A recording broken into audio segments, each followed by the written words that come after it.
الراجل ده قتل ضحاياه وعمل منهم برجر وقدمهم لزباينه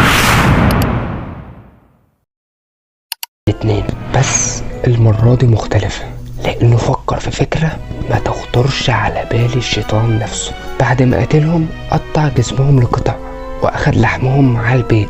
واللي خلطوا بلحم خنزير ولحم بقر والتوابل وعامل منه برجر، واللي بدأ يبيعه على عربة الشواء اللي اشتراها. وفضل جو يبيع البرجر لحد ما لحم البنتين خلص، فقرر انه لازم يجيب ضحية جديدة، والمرة دي كانت ضحيته ريتا كامبر، واللي استدرجها بنفس الطريقة اللي مقطورة وحاول الاعتداء عليها، ولما قامت حاول يقتلها، ولكن في لحظة تشتت منه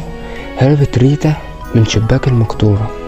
وراحت بلغت عنه الشرطة واتقبض عليه فعلا، واعترف ان هو قتل 10 اشخاص تانيين وانحكم